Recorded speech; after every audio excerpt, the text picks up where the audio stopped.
God dag alle sammen. Så er klokken 10, og det betyder, at vi er klar til at køre vores webinar, Det Digitale Service Eftersyn. Velkommen alle sammen. Jeg har set utrolig meget frem til at dele mine erfaringer og læringer igennem mange år med implementering af forretningssystemer og digitalisering. Mit navn det er Preben Fogh Svendsen. Jeg er partner i Cornerstones. Jeg har lige noget praktisk information til at starte med.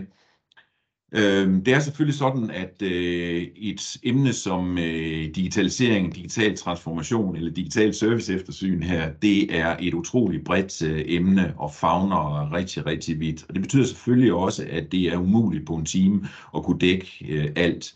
Men jeg vil gøre mit bedste på, at vi kommer sådan godt rundt i alle hjørnerne, uden at vi så kan gå i dybden med alt. Men der er rige muligheder for efterfølgende selvfølgelig at følge op, hvis I har noget helt konkret, så er I altid velkommen til at henvende jer direkte. Jeg vil også opfordre jer til at bruge chatfunktionen, fordi vi vil forsøge at bruge de sidste 10 minutter på også at besvare nogle af de spørgsmål, I har. Selvom I så siger, at jeg har måske et spørgsmål, som jeg bare vil tage med Preben efterfølgende, så synes jeg stadigvæk, at I skal bruge chatten, fordi hvis I sidder inde med et spørgsmål, så er der sikkert også en af jeres kolleger her, der sidder med det samme spørgsmål. Og vi gør det, at vi besvarer spørgsmålene efterfølgende, så når vi sender link til både video og præsentationsmateriale til jer, så får I samtidig også svar på de spørgsmål, der er blevet rejst på webinaret.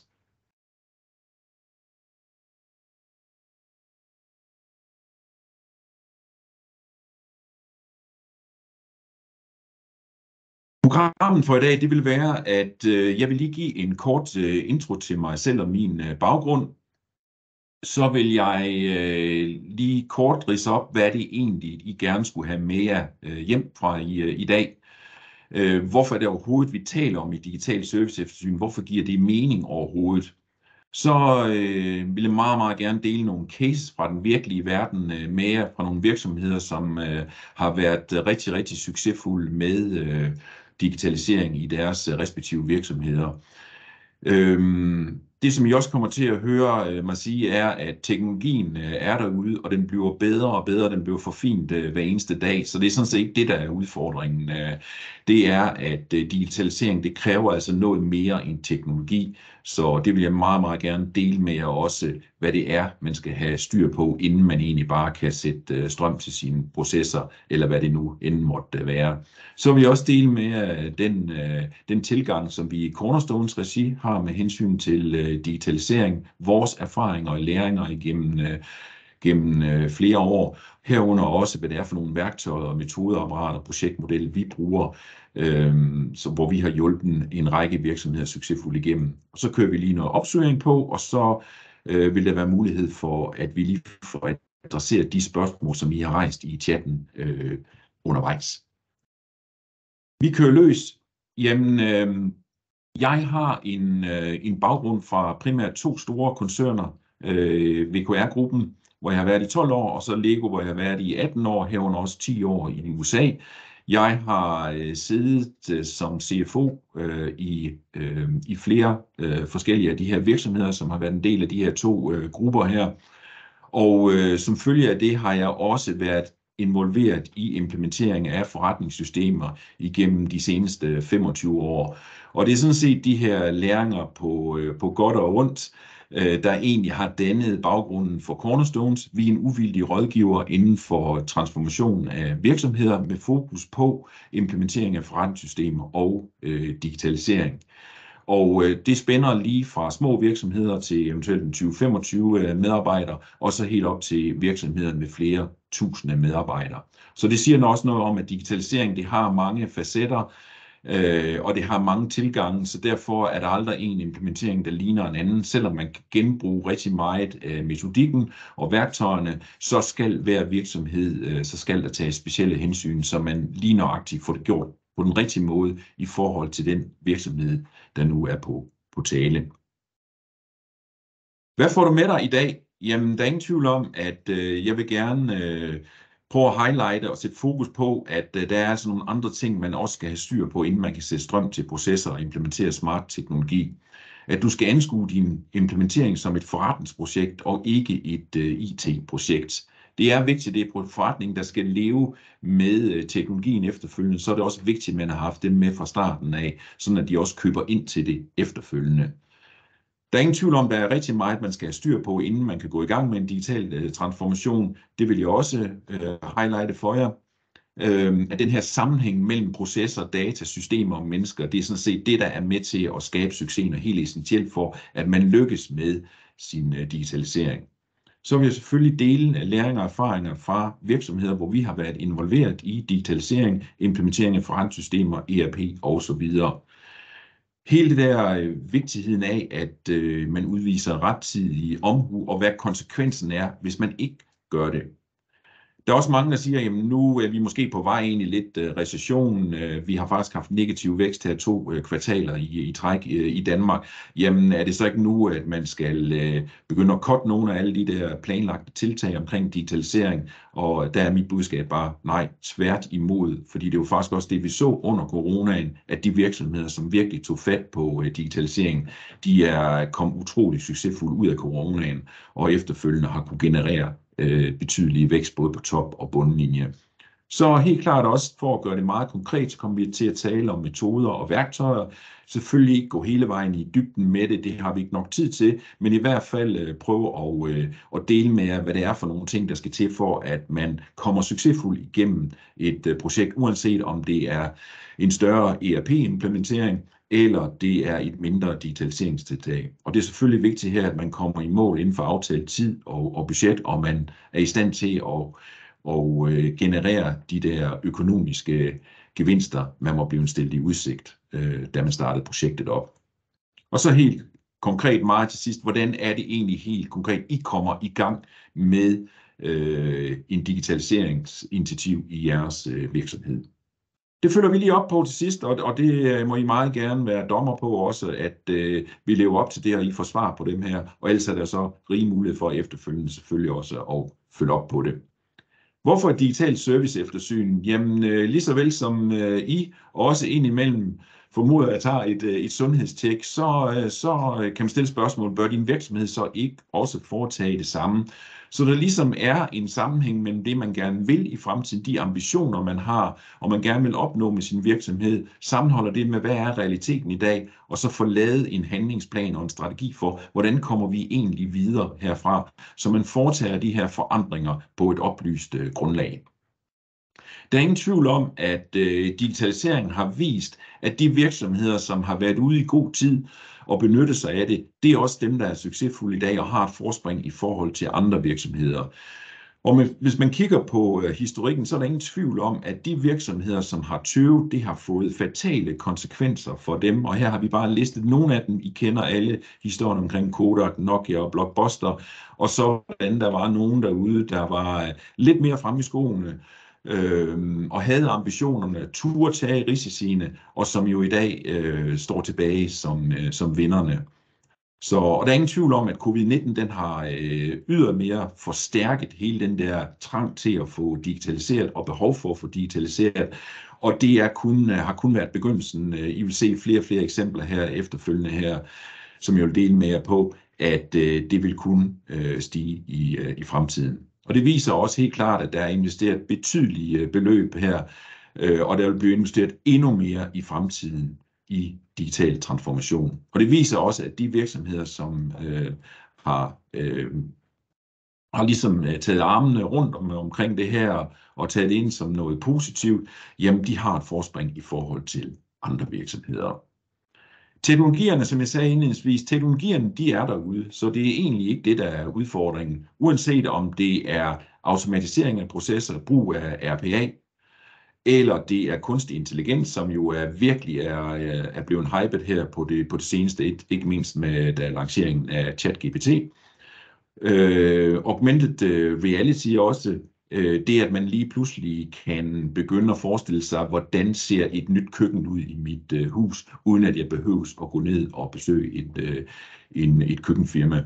Som eksempel, Internet of Things, det er brug af sensorer i produkter, som lige pludselig gør, at man har en masse data til rådighed, som man ikke bare kan bruge i forhold til ens egne produkter, men også i forhold til andre virksomheder, at data lige pludselig bliver noget, der har en værdi for virksomheder. Machine learning har også været der i mange år med algoritmer. Så det handler egentlig rigtig, rigtig meget om at anvende teknologier til at optimere sin forretningsmodel. Det, der også er vigtigt, det er, at man gør sig klart inde, hvad er det egentlig, man vil transformere? Hvad er det for det her initiativ, man gerne vil sætte i gang? Hvad er det, man vil opnå her? Er det et spørgsmål om at optimere processer, sin forretningsmodel, optimere processer på tværs af hele værdikæden, eller er det at skabe en ny oplevelse, hvor man kan gå ud og måske komme tættere i dialog med sine kunder. Det kan være lead-generering, det kan også være det, som jeg nævnte før, det at man kan bruge augmented reality til at forestille sig, hvordan ser et nyt produkt eventuelt ud i mit hjem her, og så bruge det igennem hele værdikæden. Eller handler det om disruption, hvor man egentlig vil ændre det her marked, man vil springe et led over, eller handler det om, at man faktisk kan tage noget ud af den eksisterende forretning og sige, her har jeg faktisk skabt noget, som jeg faktisk kan bygge en ny forretningsmodel. Jeg kan faktisk lave en service eller en leasingmodel på de produkter, jeg havde før, så jeg kan starte et helt nyt forretningsområde op, som kan bidrage til henholdsvis væksten i både toplinje og bundlinje i virksomheden. Der er ingen tvivl om, at der er digital pres på virksomheder. Der er en del virksomheder, der oplever, at de hænger lidt fast i nogle forældede systemer. Nogle systemer, som er udgået af support, hvor der er skabt rigtig meget customisering, hvor det bliver tungt at vedligeholde. Det er svært at tilføre ny teknologi, tilføre tredjepartsløsninger, apps og så videre. Og dermed har man fået oparbejdet en ret betydelig teknologisk gæld, fordi man ikke ligesom i tide har fået sadlet om til et moderne system. Og så kommer presset helt klart også udefra. Der kommer rigtig meget lovgivning. Der er også rimer på digitalisering, blandt andet den nye bogføringslov, som vi kommer til at gå lidt mere i dybden med lidt senere her, hvor i hvert fald virksomheder nu skal til at bogføre og opbevare bilag digitalt. Og det er der i hvert fald ikke alle systemer, der er klar til på nuværende tidspunkt. Der kommer også noget ny EU-lovgivning.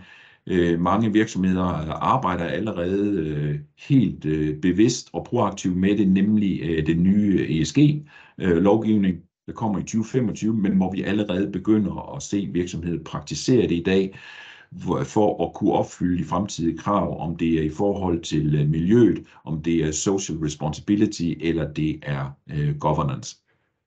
Og så er der ingen tvivl om, at partnere, og det er nok også noget af det, I mærker indimellem, om det er kunder og leverandører, de stiller bare større og større krav, fordi man gerne vil have indsigt i for eksempel underleverandørers data.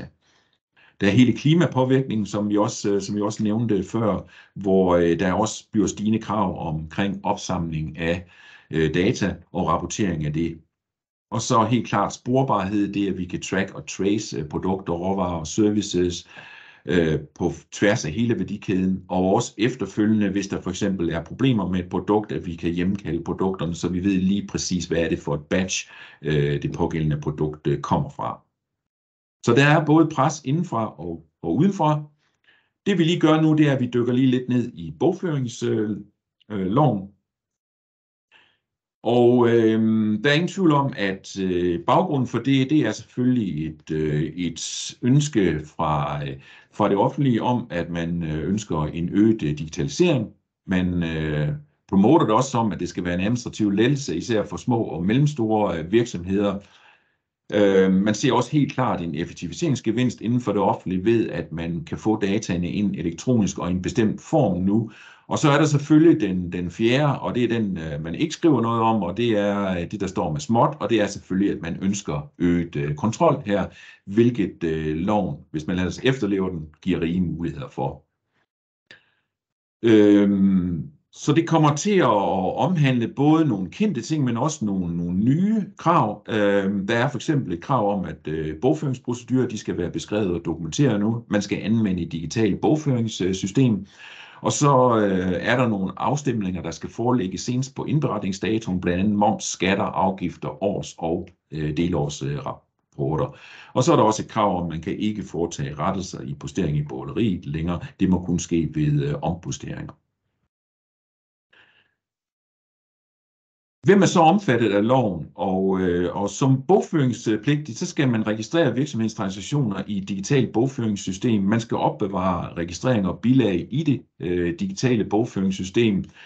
Og så er det her, at man kan vælge, hvor der så er 2 forskellige deadline. Hvis man har et system, der er godkendt af Erhvervsstyrelsen, og det ved vi per 1. januar 2024, fordi alle softwareleverandører de er blevet bedt om at melde ind og registrere deres systemer, og så er det så Erhvervsstyrelsen, der skal godkende dem efterfølgende. Så det ved vi 1. januar, og der er det sådan, at når man har et system, der er godkendt af Erhvervsstyrelsen, jamen så er deadline 1. juli 2024, og så for dem, der fortsætter i et ikke godkendt system, et specialudviklet system, jamen der har man lidt længere responstid, nemlig til 1. januar 2025. Men der er ingen tvivl om, at det er en rigtig god idé nu, og hvis man ikke allerede har gjort det, så i hvert fald komme i gang med at interessere sig for det her, og sikre sig, at man kan leve op til de krav, man bliver mødt med i fremtiden, om det så er per 1. juli, eller det er per 1. januar 2025. Det betyder blandt andet, at der bliver krav om løbende registrering af transaktioner, der skal angives et bilag for hver registrering, der skal sikres transaktionsspor, der skal registreringer og bilag, de skal opbevares i 5 år for uden indeværende år, hvilket egentlig har været tilfældet hele tiden, men det er nu en digital opbevaring, vi taler om. Der er nogle standarder for IT-sikkerhed, man skal opfylde også. Der er brugeradgangsstyring samt logning, tilslutning til Nemhandelsregistret, automatisk sikkerhedskopi af registreringer og bilag, automatisk fremsættelse og modtagelse af e-fakturer i bestemte filformater, tilknytning af offentlig standard kontoplan, så det betyder faktisk, at den kontoplan, man kører med i dag, den skal man så linke op mod en standard kontoplan inden for det offentlige her, og det er der heller ikke alle systemer, der er klar til. Sikre, at bogførte transaktioner ikke kan ændres, slettes eller tilbagedateres, har indbygget eller mulighed for tilknytning af konteringsvejledning, mulighed for bankafstemning og indberetning af årsregnskab og moms. Så essensen i det er, ligesom hvis man skal summere det op, det er, at bilag, transaktioner, de skal foreligge digitalt nu. Det betyder også, at der skal være en sikkerhedskopi, som man ikke selv har adgang til, som ligger ude ved en tredjepart, sådan at det offentlige kan tilgå det, hvis de oprindelige data ved den pågældende virksomhed måtte forsvinde med tiden. Og så at man skal kunne udveksle data og informationer digitalt med sine kunder, sine leverandører, og herunder selvfølgelig også det offentlige. Og det betyder også, at det er noget, man skal tage alvorligt, fordi der er forskellige former for transaktioner, der er lige fra de lette og de knap så omfangsrige som påbud, til tvangsopløsning, tvangslukning og herunder også betydelige bøder her. Så det er en rigtig god idé at interessere sig for det her og sørge for, at man viser rettidig omhu, fordi det her det er altså kommet for at blive, og det vil højst sandsynligt kun blive udbygget med tiden. Det var den nye bogføringslov. Hvis vi så kigger og vender blikket mod ESG, som jo handler om flere elementer, blandt andet miljø, som der er rigtig meget fokus på endnu, men også social ansvar, og så selvfølgelig god governance. Og her er der også en lovgivning, som dikterer nogle deadlines for, hvornår virksomheder skal være klar, og der er det de store børsnoterede virksomheder, som står først for skud i 2024, men der ved vi jo allerede, at flere af dem allerede har implementeret det. Og så kan man så selvfølgelig sige, at jeg er kun en mindre virksomhed, så det er ikke relevant for mig. Problemet er bare, at hvis man handler med en stor virksomhed, så vil man blive mødt med krav om, at man kan oplyse omkring CO2-udslip osv. Så derfor er det en god idé allerede nu også at forberede sig på det, at man kan opsamle data, ikke bare internt i virksomheden, men også fra sine leverandører, sådan at man på nem vis kan rapportere de videre, både i forhold til til generelt i forhold til omverdenen, men i forhold til kunder og leverandører, og selvfølgelig også de offentlige myndigheder. Og så det betyder, at det er alt lige fra generelle principper til klimaændringer, forurening, vand- og havressourcer, biodiversitet, økosystemer, forbruger, slutbruger, forretningsetik. Så det er rigtig, rigtig bredt, det her.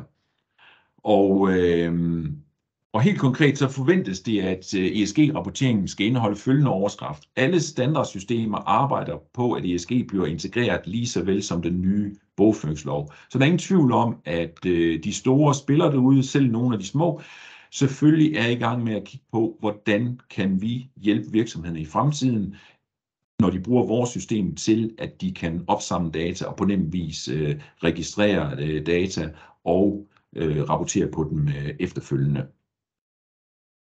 Og det betyder selvfølgelig, at der bliver nogle yderligere krav til håndtering af stamdata i den enkelte virksomhed, herunder også, at man kan samle det op fra sine leverandører af.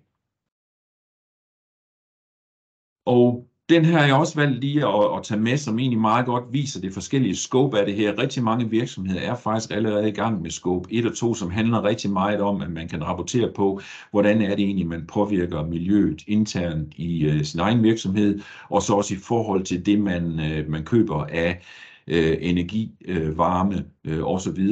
Men det, der kommer i scope 3, også som nogle virksomheder også er startet med, det er faktisk også, at man er i stand til at rapportere på det, der kommer ind via de produkter og materialer, man køber fra sine underleverandører, men samtidig også, at virksomheder kan rapportere på, hvad betyder det egentlig efterfølgende, når vores kunder begynder at bruge ens produkter. Så for eksempel, hvis man er bilforhandler og bilfabrikant, jamen, så skal man også kunne rapportere på egentlig livstidsmæssigt, hvad betyder den her bil i forhold til den kunde, som nu begynder at køre i den i fremtiden. Og en af grundene til, at man også skal tage det alvorligt, det er jo, at hele skattesystemet også bliver omlagt, og der kan man jo godt formode over tid, at det kommer til at se helt anderledes ud, hvor det helt klart er mekanismer som påvirkning af miljøet, CO2-udslip, der ligesom vil afgøre, hvor stor en skat virksomheder skal betale. Så igen er der rigtig mange gode grunde til at interessere sig for det her, uanset om man er en stor eller lille virksomhed, og uanset om man er omfattet af lovgivning eller ej, fordi man vil mærke presset, måske ikke fra det offentlige i første omgang, men så vil man mærke det fra eventuelt en kunde, som man har, som er omfattet af det. Det var lidt i dybden omkring bogføringsloven og ESG, og vi kan selvfølgelig ikke nå rundt i alle hjørner, som jeg sagde indledningsvis her, men vi har selvfølgelig mulighed for at følge op på det efterfølgende, så skal I endelig bare henvende jer, så deler vi gerne ud af vores erfaringer til, hvordan man ligesom kommer videre her, og sikrer sig, at man kommer i mål til at kunne opfylde de nye lovgivninger her, inden for den deadline, der nu gælder. Det næste, jeg vil gøre, det er, at jeg vil gerne dele nogle cases fra den virkelige verden med jer. Prøve at beskrive for jer og vise jer, hvordan nogle virksomheder har oplevet succes med digitalisering. Det første eksempel er IoT-løsninger i vinduer. Og der er ingen tvivl om, at vinduesbranchen, det er en meget støvet branche. Det er ikke dem, der er først fremme i skoene, når der skal digitaliseres. Men vi kørte faktisk et forsøg, hvor vi puttede sensorer i vinduerne. Og det gjorde jo, at man lige pludselig kunne begynde at samle en masse data op. Man kunne da i hvert fald starte med at sige, at vinduet er åbent eller lukket. Og hvad kan man så bruge det til? Jamen, det kan man jo blandt andet bruge til og sige, jamen, har du egentlig husket at lukke alle dine vinduer, inden du tager hjemmefra. Man kan også bruge det til at måle egentlig, hvor mange gange har du faktisk haft et vindue lukket op og i, og så kan man lave et serviceprogram relateret til det, så man ved, hvis et vindue har været åbent 5 eller 10.000 gange, jamen så er det måske en god idé lige at få det serviceret og få det smurt. Man kan også koble alarmsystemer på det. man har mulighed for, når man har alle dataene omkring et vindue, så man faktisk kan bruge de data til andre interessenter, som eksempel sælger solafskærmning, gardiner osv., fordi så har man alle målene, så er man fri for at skal ud og måle op, men faktisk kan bestille det direkte, fordi man har alle målene på de enkelte vinduer, man nu har i sit hus. Så det viser bare, at hvis man virkelig udnytter teknologien, så kan man faktisk få rigtig meget ud af det. Vigtig information, men også data, man eventuelt kan sælge videre til andre, men også man kan starte nogle relaterede forretninger op, som for eksempel at servicere vinduerne. Den anden, det er omkring RPA, det er til strøm til processer, hvor jeg også helt klart har oplevet utrolig mange manuelle processer. Her igen et eksempel fra Windows-branchen, hvor man havde utrolig mange undtagelser, man skulle håndtere. Kan vi godt sætte det her bestemte vindue i på en bestemt etage, når den har de og de mål her? Og det var en meget manuel proces, og der satte vi sådan set strøm til, og vi opstillede en masse krav og kriterier og logik, som gjorde faktisk, at vi med 60% af alle de forespørgsler, der kom, faktisk kunne håndtere dem ved hjælp af en robot. Så det betyder, at i stedet for, at man kunne bruge halve og hele timer på at besvare en undtagelse, så kunne man faktisk håndtere det inden for nogle ganske få minutter. Jamen et andet eksempel fra en virksomhed, der laver affaldscontainere her, man også har sat sensorer på, jamen så oplever man jo den fordel, at man ved, hvornår containeren den er fuld, og dermed kan man sende besked ud, at nu må du egentlig gerne komme og hente den, i stedet for at man bare automatisk kommer og henter den hver torsdag, så er den måske halvtom. Og også et eksempel på, hvordan man kan bruge virtual reality i forbindelse med implementering af en malerobot, så man egentlig kan få robotten til at male automatisk de her anlæg. Case 4, Matas, og det var det, jeg snakkede om før, altså der er ikke noget bedre end en recession til at egentlig tænke i nye baner. Så lad være med at sætte bremsen på, når der er recession. Tværtimod, Matas er et rigtig godt eksempel på at kigge fra nogle få procent, de havde på webben, i webshoppen, til at de faktisk var over 30% i corona i andel, der blev solgt via webshoppen. Og den sidste, jeg vil dele med her, det er en virksomhed, der er RC Plast, der er inden for genbrug, som er en rigtig, rigtig grøn virksomhed, som tager det her forfærdelige affald fra plast og egentlig får det granuleret, sådan at de kan indgå i nye produkter, blandt andet designermøbler og alle mulige opbevaringscontainere, potteurteskjulere. Så rigtig mange muligheder her. Og det var en virksomhed, der var fuldstændig analog, som vi på 10 måneder digitaliserede, fra vi startede en forretningsanalyse, og så til vi gik gå live 1. januar med den nye platform.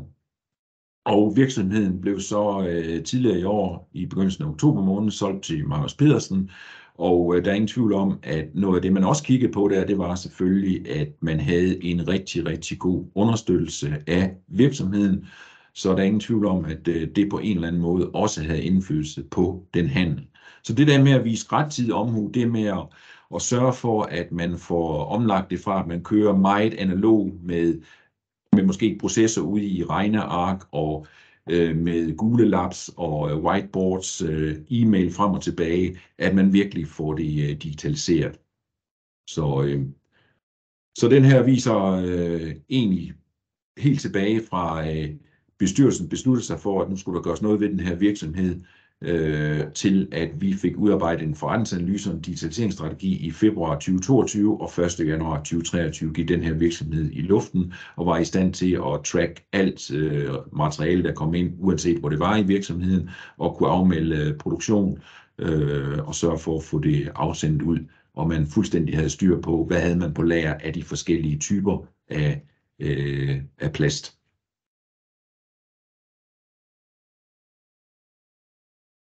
Det næste, jeg gerne vil dele med, det er, at jeg tror, I alle sammen, hvis I ikke vidste det i forvejen, så har I hvert fald fået et indtryk her af, at teknologien, den er derude. Det er der ingen tvivl om, og den er der i rige baner. og man kan sådan blive næsten helt svimmel ind imellem, hvad der egentlig er af muligheder. Så det handler også lidt om, hvordan kommer man så i gang, fordi selvfølgelig er der også nogle krav til, for at man overhovedet kan digitalisering, eller i hvert fald kan få maksimalt udbytte af det. Der er ingen tvivl om, som punkt 1, det er, at en digital transformation, det kræver, at man er villig til at afsætte nogle ressourcer til det. Man er simpelthen nødt til at investere i det, for ellers så kommer man ikke nogen vej, så kører man videre i den måde, man hidtil har gjort. Intet bliver gjort, hvis det ikke er en prioritet i virksomheden. Og en succesfuld digitalisering, det kræver også tålmodighed og tro på rigtige initiativer, og Kodak er jo et godt eksempel på dem, som jo egentlig havde gang i de digitale kameraer, men som de første versioner, de lancerede, var ikke særlig gode, og de blev næsten latterliggjort osv., men det der med, at man virkelig også tror på det, at man kan faktisk skabe noget, der vil tilføre værdi for virksomheder. Og så kræver det også det her villighed til at acceptere fejl, at man er villig til at lære af dem. Det kræver også helt klart en synlig strategi, så man har et klart formål, hvad er det, man vil have ud af sin digitalisering? Er det fordi, man vil blive mere effektiv i virksomheden? Er det fordi, man vil tilføre mere værdi til sine kunder? Er det fordi, man vil have en bedre kvalitetskontrol i sin virksomhed? Er det fordi, man gerne vil optimere sin planlægning i produktion, så man udnytter kapaciteten bedre. Så det er vigtigt, at man stiller de mål op, fordi sandsynligheden for, at man kan realisere de her gevinster efterfølgende, de er bare langt større, når man har sat dem som mål.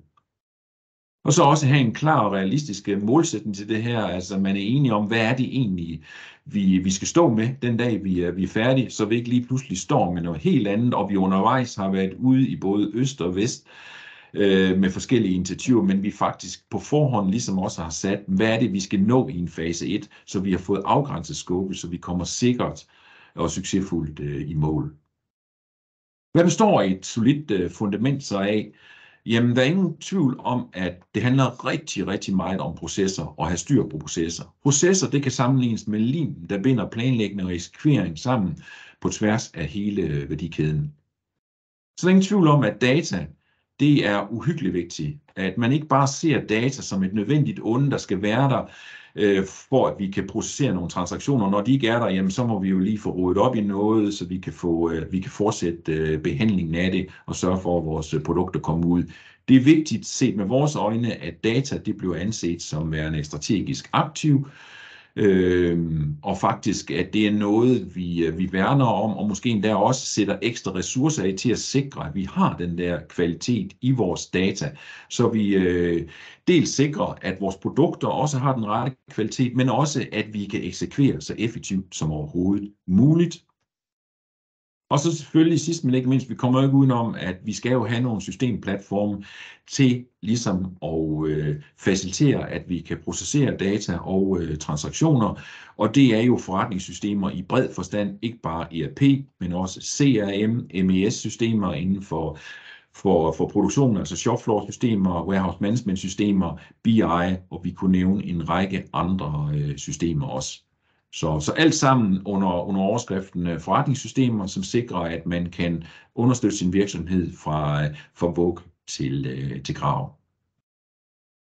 Lidt omkring processer her.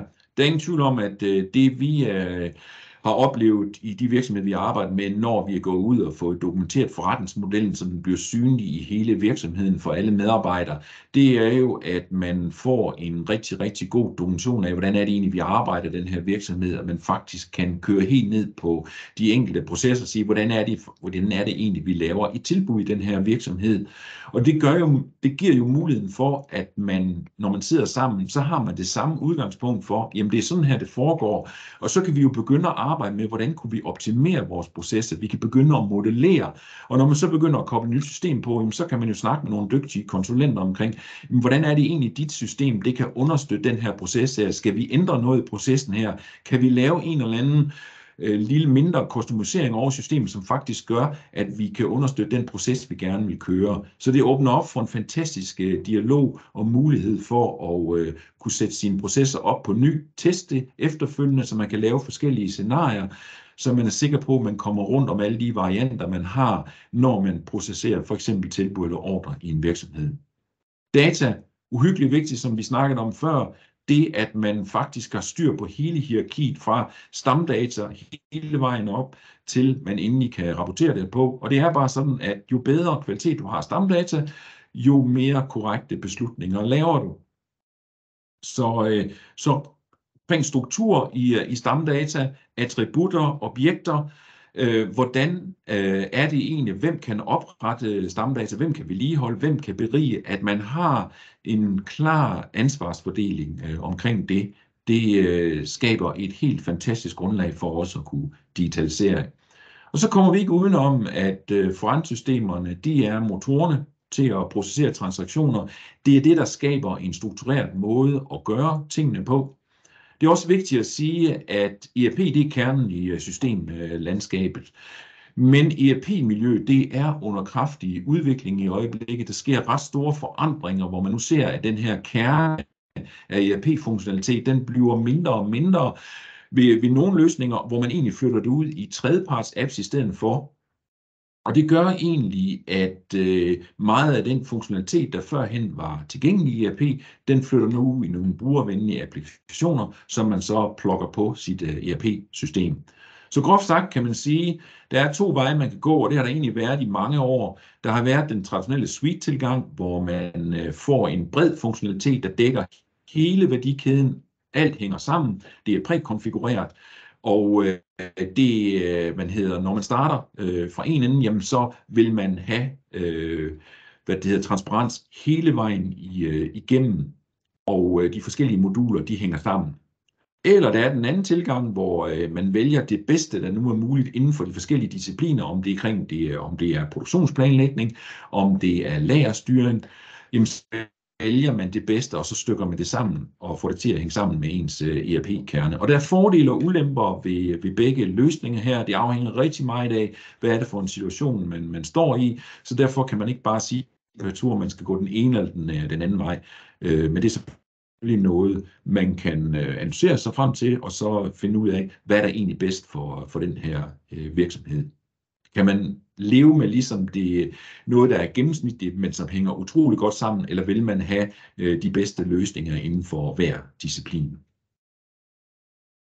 Så der er ingen tvivl om, at den allervigtigste faktor, det er mennesker og kultur. Det er det, der sikrer, at man kommer succesfuldt igennem.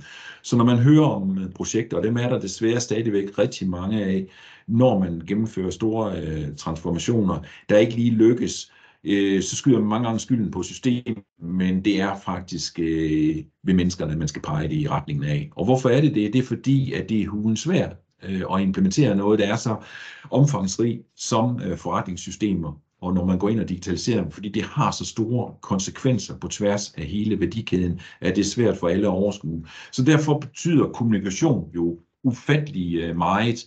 Og det er jo her, at det så også er risikoen, fordi mennesker også indimellem de misforstår hinanden. Så der er ingen tvivl om, at der skal skabes en alignment her omkring det, så det bliver set som ikke et IT-projekt, men som et forretningsprojekt, vi er fælles om, at vi faktisk har en forretning, der tager ejerskab for de enkelte områder, om det er salg, produktion, lager eller finans. At man får defineret det globale system, man får designet rigtigt, hvordan det skal hænge sammen med kerne- og tredjeparts applikationer, så man får den rigtige balance også imellem, hvad skal være global og hvad skal være lokal her. Ingen tvivl om, at kompetence betyder rigtig meget. De fleste virksomheder, de har kompetencer, men det er ikke nødvendigvis sikkert, at de har kompetencerne til at gennemføre en ERP-implementering. Så der er det vigtigt, at man får bygget et team af sine dygtige folk internt, men også får tilknyttet nogle eksterne, der kan bidrage med at lukke de huller, som man måtte have med hensyn til kompetencer. Og så nogle klare roller og ansvar, både i og uden for programorganisationen, og så sikre et commitment for alle, så man ved, hvor man har hinanden henne, og man sikrer sig, at man har garderet sig med kompetencer på alle de områder, det nu er behov for, uanset om det er processer, det er data, eller det er systemer, eller hvad det måtte være.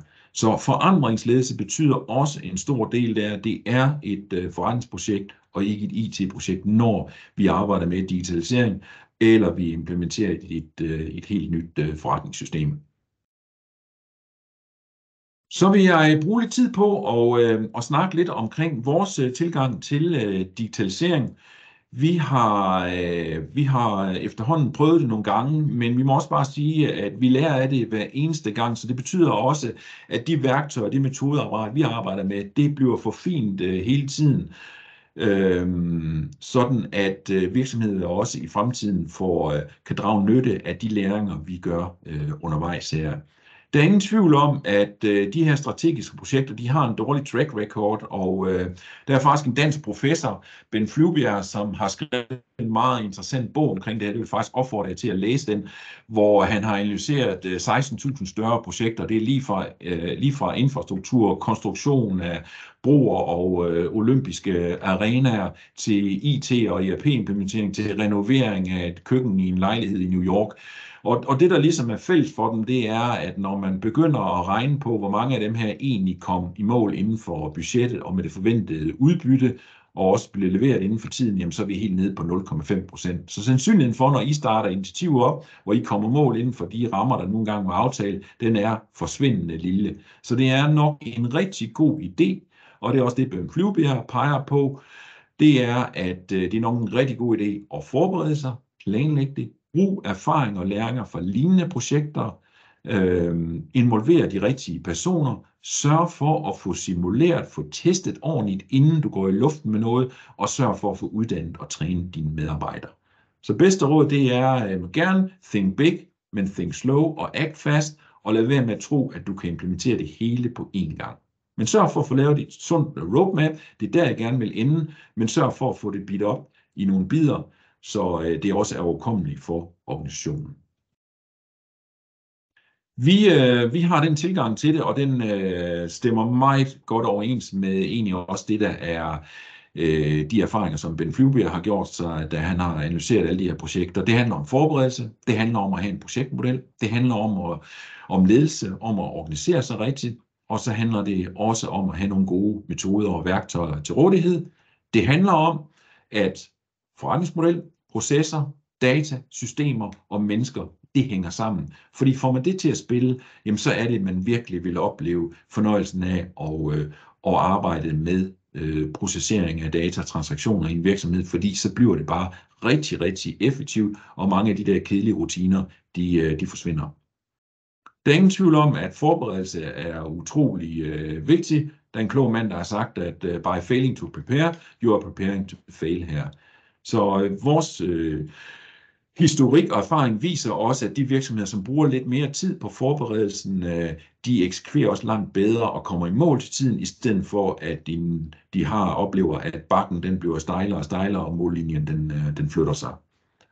Med hensyn til projektmodel, jamen der er helt nogle naturlige faser, som man går igennem.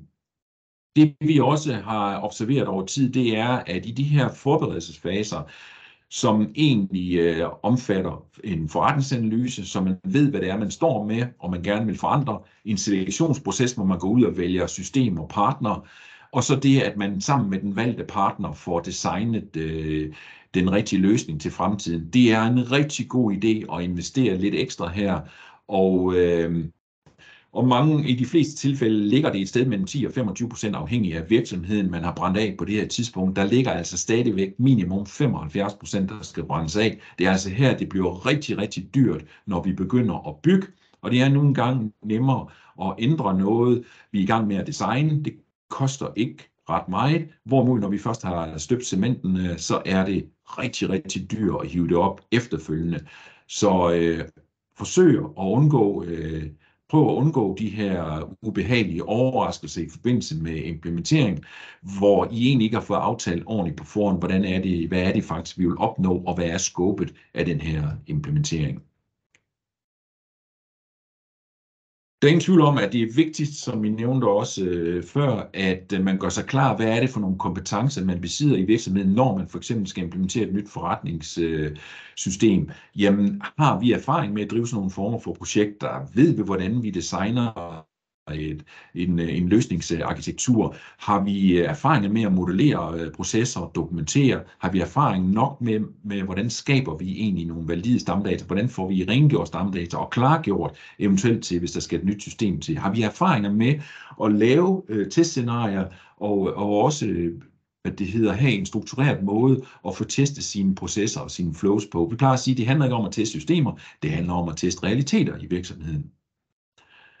Og det er klart, at når man har nogle gaps, og det vil langt de fleste virksomheder have, fordi virksomheder er ikke sat i verden for at implementere forretningssystemer. Det er sådan nogen som vores andre, der beskæftiger os med det. Så kan man ikke forvente, at de besidder alle kompetencerne. Så derfor er det en rigtig god idé at source nogle kompetencer ud fra os, så man har den nødvendige erfaring, når man står over for en implementering, så man kan få designet den helt rigtige hold til at gennemføre transformationen. Værktøjer er også rigtig, rigtig vigtigt, og det har vi også over tiden her fået skabt en rigtig god værktøjskasse, hvor vi har alt fra forskellige modeller til skabeloner, til træning og uddannelse.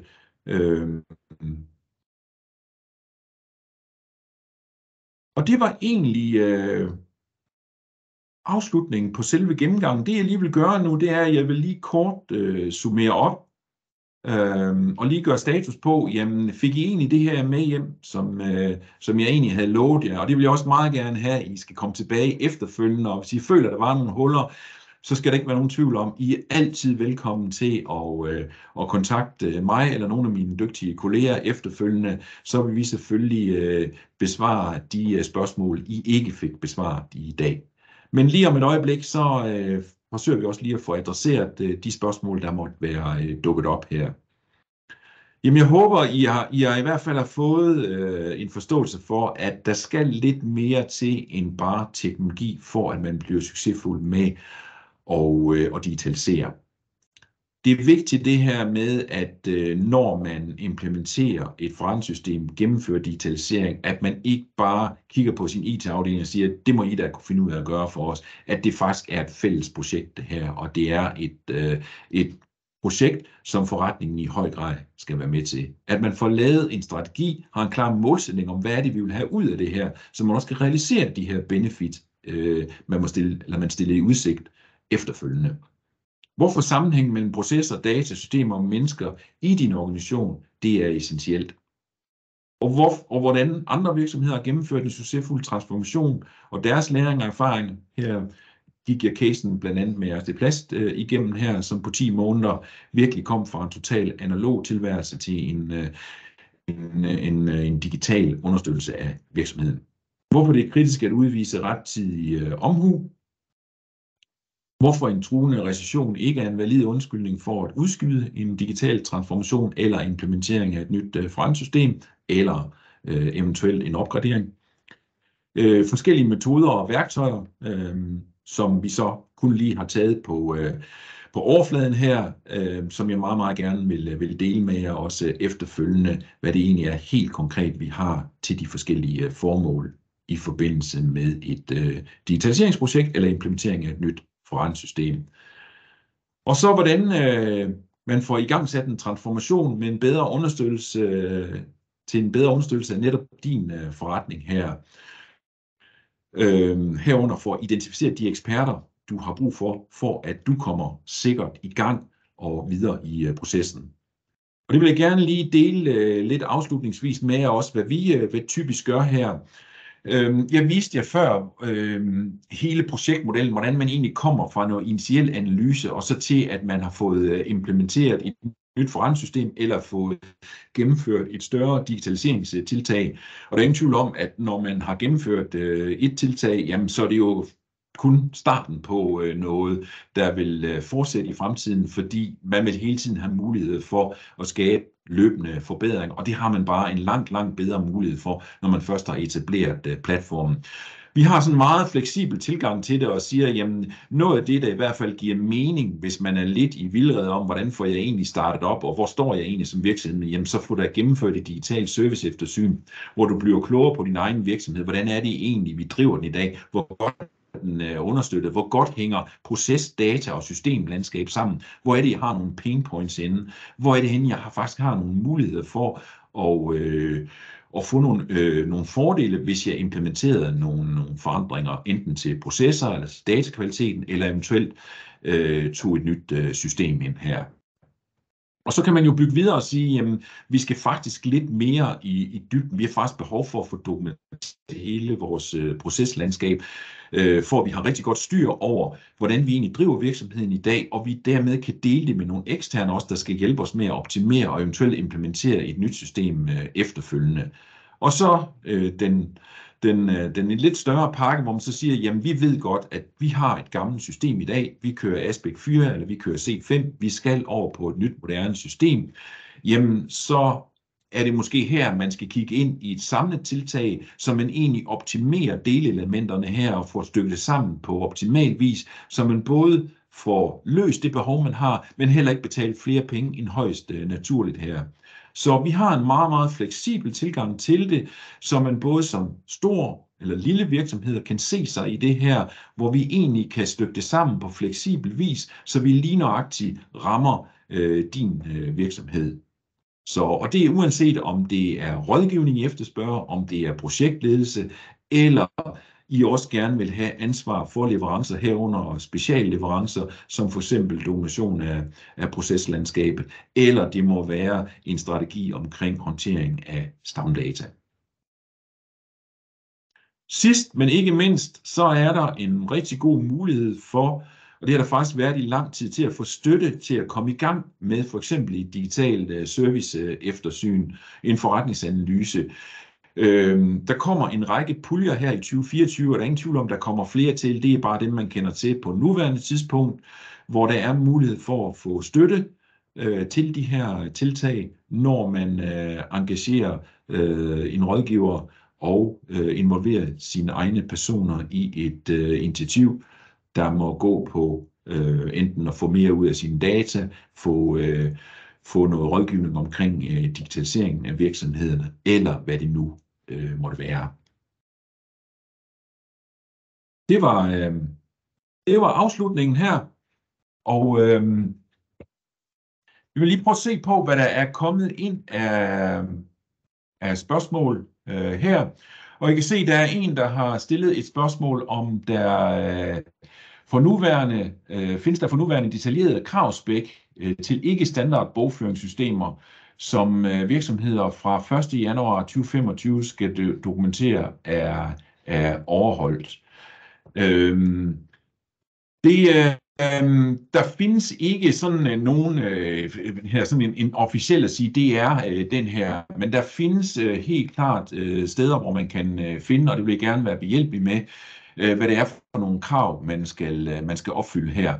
Så det vil jeg meget gerne være behjælpelig med, og også hjælpe jer med nogle links hertil, sådan at I kan få svar på det. Så man ved, hvor man står i forhold til, hvis man har et meget specielt system, der også er blevet tilpasset, og hvor man for eksempel måske har en lille, man ikke kan nå at sadle om til et nyt, moderne system, der vil være godkendt af Erhvervsstyrelsen. Det var nummer 1.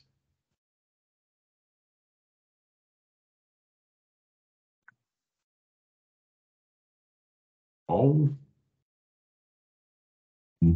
så er der også en, der spørger, om vi kan få link til optagelsen, og I kan dele det med kolleger. Ja, selvfølgelig. Det bliver sådan, at I får et link både til videoen her, men også til selve præsentationen, som I er velkommen til at dele. Der er også en, der spørger, om data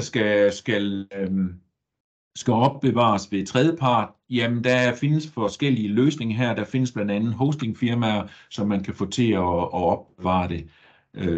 Og det vil jeg også meget gerne uddybe efterfølgende.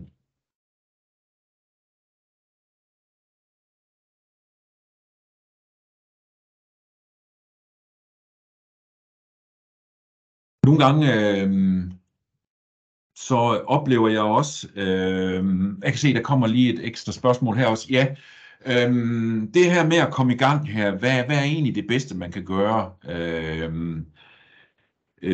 Så plejer jeg at sige, jamen, det er jo ikke alt rådgivning, der koster. Gode råd, det koster ikke noget. Det gør det i hvert fald ikke hos os. Så vi vil rigtig, rigtig gerne snakke med så mange virksomheder som overhovedet muligt og dele vores erfaringer og læringer med de pågældende virksomheder, uden at vi nødvendigvis ændrer i en eller anden aftale efterfølgende her. Vi har en interesse i, at virksomheder generelt, uanset om det er i Danmark eller i udlandet, at de kommer succesfuldt i gang med de tiltag, de gerne vil gennemføre for at blive mere succesfulde, for at blive mere effektive, for at blive mere digitaliseret. Så ræk ud til os. Gode råd, det koster ikke noget, men det kan spare jer for en masse hovedpiner efterfølgende. Så, og det er også noget af det, som Ben Flyvbjerg slog rigtig, rigtig meget på, da han beskrev nogle af projekterne, for eksempel olympiske lege. Der var det sådan, at hver gang man startede op, så var det i det land, man nu valgte at afholde det, for eksempel Canada i 1976, jamen så lyttede man ikke til der, hvor man havde gjort det tidligere. Måske inddrog nogle af de folk, der havde bygget det 4 år tidligere.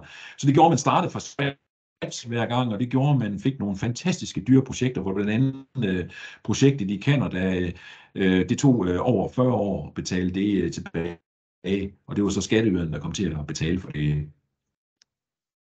Så det er en rigtig god idé at søge råd og vejledning, inden man går i gang med noget, og herunder også finde ud af, hvem er det egentlig, der kan hjælpe en.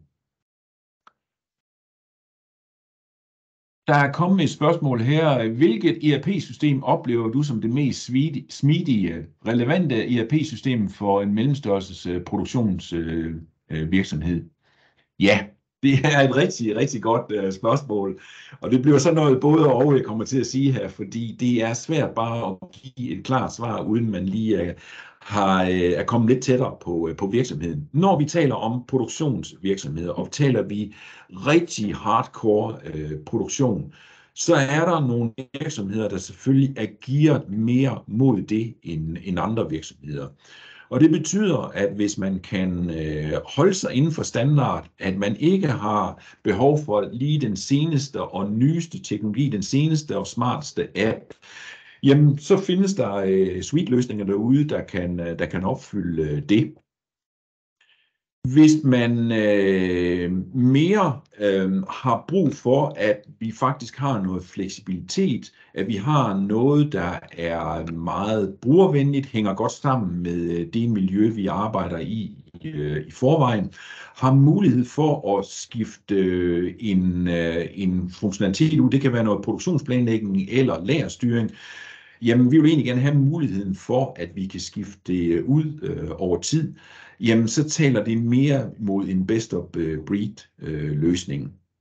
Så hvis jeg skulle prøve at sige det, så er det, hvis man ligesom er en standardvirksomhed, vi har egentlig behov for, det er ret simpelt, det vi kører, det er standard, vi behøver ikke noget ekstraordinær funktionalitet, jamen så kan man gå med en suite-løsning, hvor der er prækonfigureret. Der findes forskellige løsninger her.